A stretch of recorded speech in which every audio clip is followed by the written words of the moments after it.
not that the subject matter is to be taken lightly. I did not like The Courageous as a song. It, Um, I I like so I get that. I have a really hard I time. get that. It's a very milk toast song. Um, I have a really hard time with that song, and I have a really hard time with. I mean, may he rest in peace, but I have a really hard time with RAJ too. It's just I love see I don't I love REJ.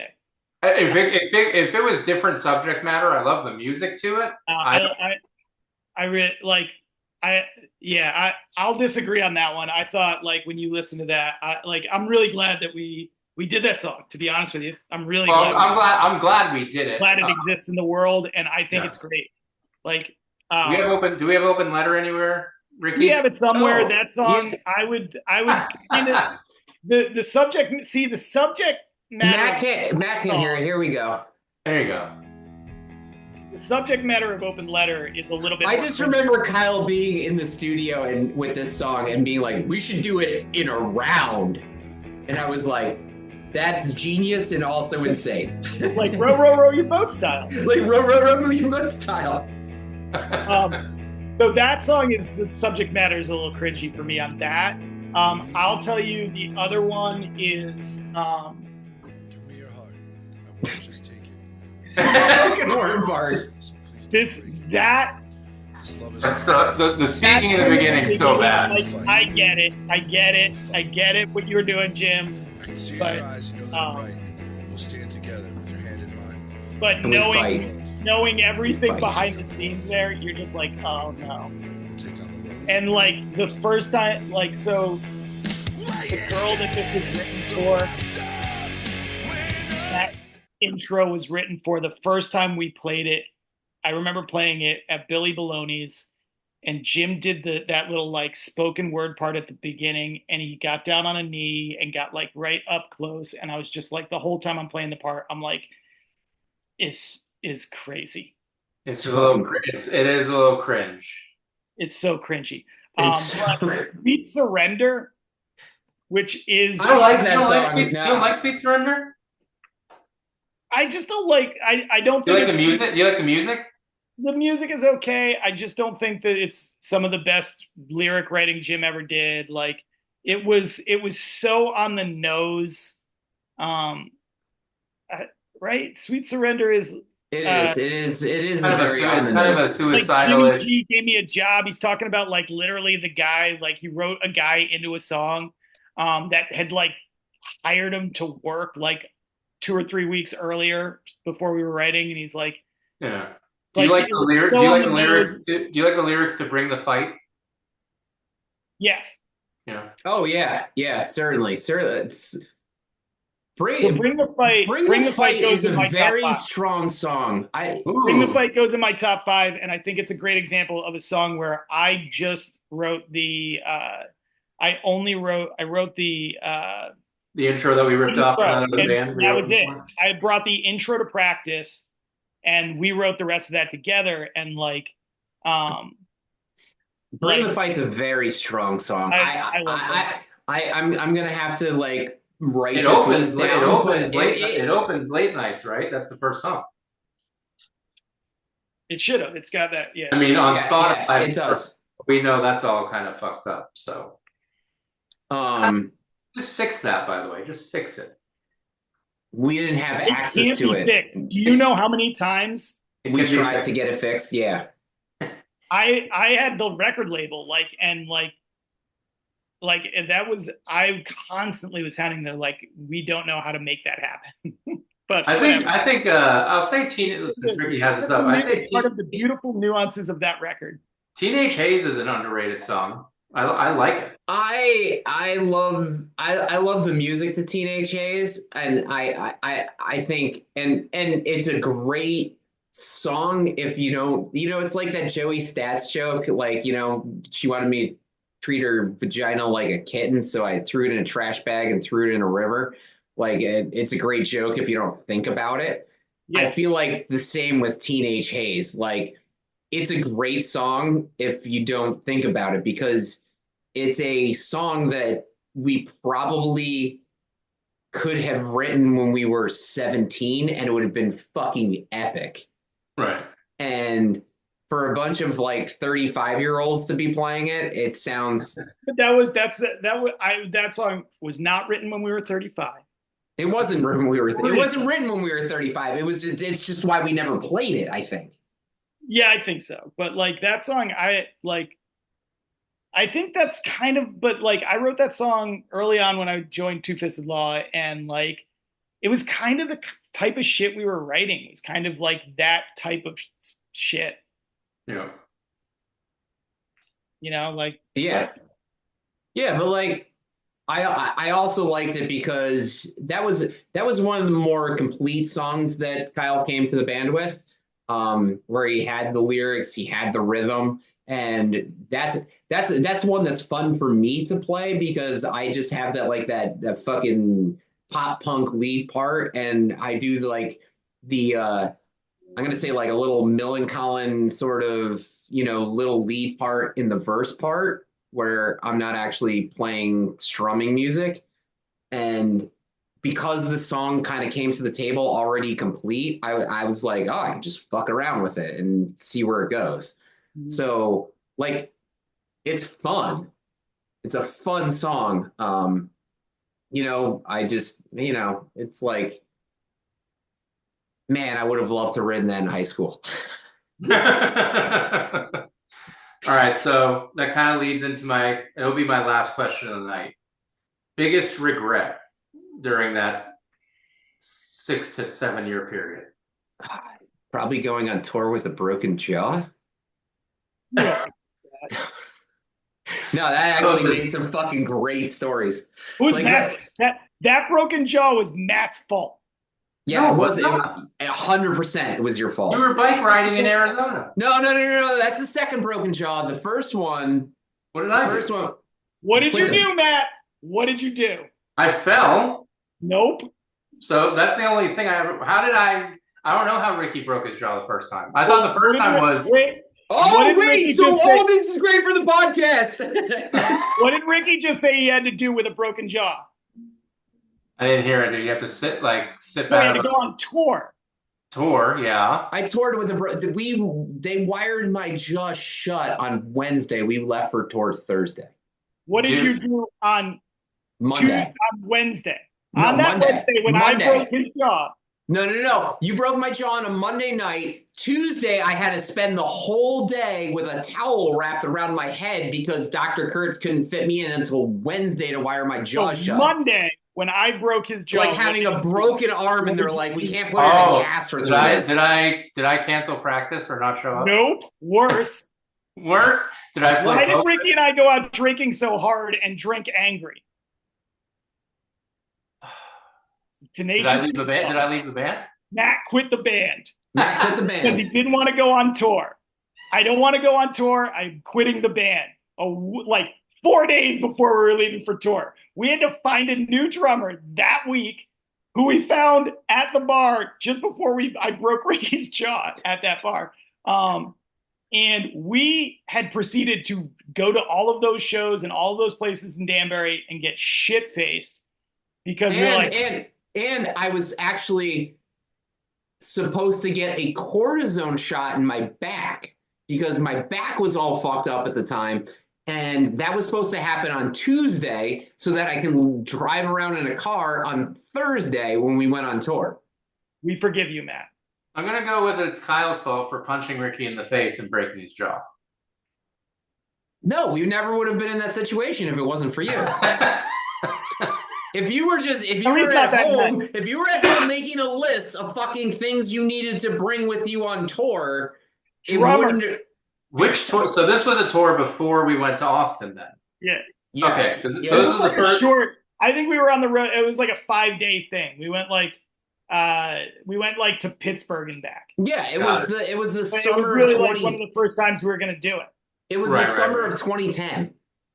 Yep, I blame my anxiety, and that's about it. Okay, sorry. So Matt's anxiety was the reason I had my jaw wired shut for 6 weeks. Good to know. But then Kyle sends me a photo of you in the hospital after you went fucking face first in an Arizona desert. Well, that was a year later. That was a And I whole. thought you were, I thought you were Everything's dead. He's like, hey, Matt, I just want to show you a picture of Ricky. I'm like, okay. And I'm like, he's dead. Or he got hit by a truck. I was totally fine. I woke Totally up. fine. Yeah, Face I woke up and I was like, so I recently went out with this girl and I was telling her this story about like how my face was all smashed and blah blah blah blah. And I was like, I opened my eyes and I was okay. And she's like, but your face was all smashed. She goes, you weren't worried about how you were gonna look after this? And I go, oh my God, no, I never never even crossed my mind. Kyle's laptop died. Yeah, Kyle's laptop died, so now he's on his phone. I was like, I never even considered that. I was like, as long as my eyes worked, I felt like I was fine. And I think it was you who commented on my Facebook post because I was like, oh yeah, the neck brace makes it look a lot worse than it does. And you're like, no, the burger face makes it look pretty bad. Yeah, it scared me. Like Kyle texted me and I was like, what the hell was that? Because that was I mean, I don't think we were touring or anything because I saw you maybe a week later. You guys had a show at the Heirloom that I met. I only missed the one show at the Heirloom from that accident, and that's what you guys did. Me, you, and Casey saw a movie. That was It the was first a wrestling show. What show? Sorry? It was a wrestling show. Was it the wrestling show? Oh, yeah, it was. Yeah, because we put your guitar on the stage at the wrestling show. I do remember the Baghead guitar. Oh, yeah, that's why. Yeah, okay. That's never mind. Yeah. Yeah, that makes sense. I wouldn't say that I have any regrets. If we were going to do something differently, I think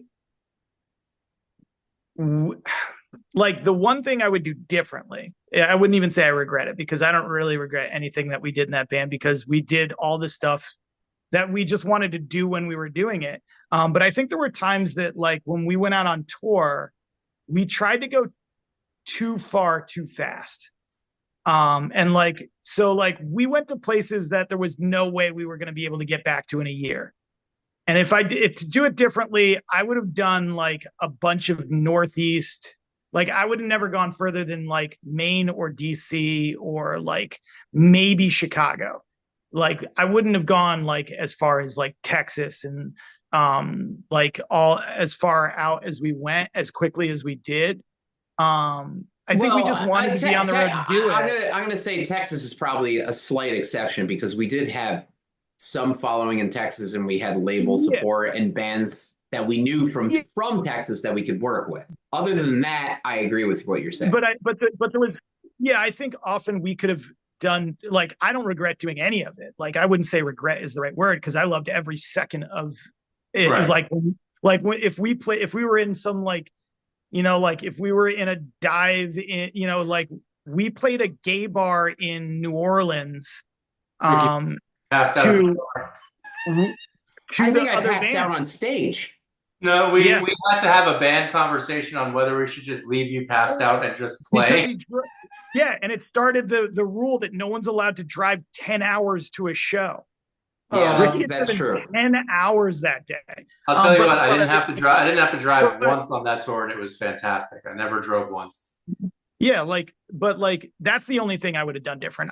We could have spent more time and energy and saved a tremendous amount of money building a fan base closer to home, but not in, like we could have taken more advantage of Boston, probably.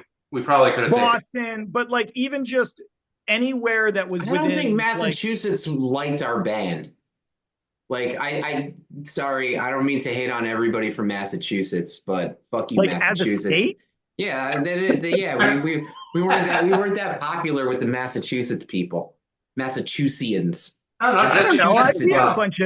We made a bunch of good friends with other bands in Massachusetts. Oh, we did. Other bands, the Radicals and the OC45, yeah. And, where Jesse Minute was Rhode Island. They were from Rhode Island, yeah. The old Edison and like I feel like we made a lot of good Massachusetts friends. We didn't have much of a following there. Like nobody really cared about. Whatever. I don't know if I don't know if I agree with that statement. Well, okay, we'll agree to disagree. I don't, but again, I hate maybe all places that are commonwealths. Maybe that's my problem. No Pennsylvania, no Massachusetts. maybe nobody cared. That's yeah, maybe you might be right. maybe you're remembering it wrong, and it wasn't just Massachusetts. Right. It's just that I hate Massachusetts, so I'm taking it out on them. Yeah, that's okay. I like Massachusetts. Well, coming soon, we're going to have another band member join. We'll have Dave hopefully next time. We'll get into, again, we went over my favorite songs because I prepared that, but I hit the guys with kind of a surprise, so they'll put together their top 5 favorites. We'll go over more memories if you're still watching and listening. Maybe Ricky can edit this a little and cut out some stuff. I don't know what he's going to do. Well, that's why he my already thought said was he's going to send it to you, and you have to do it. No, I'm not doing anything. I don't know how to do it. well, that's why I'm recording the audio in Reaper as well. So I'll have just a plain audio track that can be edited, and then I will have the Zoom MP4 file. So yeah, we'll have a little bit of both. So yeah, we'll have just an audio only version if you don't want to look at our stupid fucking faces. But no, it's always great to catch up with these guys. I just saw them a couple of years ago at my wedding. Actually, I saw you guys last year. Duh, I came up to visit. Mm-hmm. You were nice enough to come out for my wedding, of course. Obviously, Jim, which was a good time. Like the thunderstorms were fucking crazy. I thought that was really cool. But hope to make it back up there soon. And if I ever permanently move back up there, we'll get some gear together and we'll start playing. I guess we'll start playing "Taking Notice" again because I was not a huge fan of that song, but apparently it's your guys' favorite song ever. So. Well, I didn't say it was my favorite song ever. I just said it definitely would be in my top 5. How does it start? Is that the one that goes dun, dun, dun, dun, dun, dun, dun, right after I stop the screen share? No. Yeah, that is Taking Notice. No, it's no, it's not. Yes. So when you edit it, can you edit out any part where it's us singing guitar parts? Yeah. Just go a few moments later. Like, yeah, that's what it is. Yeah. But anyway, I'll just be like, is that the one that goes? And then I'll put the actual music in. Yeah. And I'll be like, yeah, that's it. Nailed it. But anyway, to you guys, I love you forever. You're my brothers. We'll talk again soon. We'll do this again. Chapter 2 coming out soon, but we'll get this up on social media fast. But catching up with Two Fisted Law, 17 years later after I joined, 15 years later after the first album came out of our era. So if you like what you see, please comment, ask us questions. We'll answer questions. 22 years after I joined. Yeah. You know, Kyle's 50. So there. Matt's 11. I'm 11 still. No. Yeah. If I had a kid when we started Two Fisted Law, it would be old enough to have graduated college. Yeah, my kid. If I did that, my kid would be going to college and drive. Yep. Not that my kid would have gone to college. It would have been stupid, I'm sure, because even if it got the best of my genes, what I was doing back then probably wasn't going to be joining Mensa. Ricky, if you had a kid when you were playing in Two Fisted Law, you wouldn't know where it was now because it definitely would have been taken away by Child Protective Services. That's 100%. true. Well, actually, it probably would have made it to college and been just fine. So when we first started Two Fisted Law, I was actually dating a girl who went to an Ivy League school.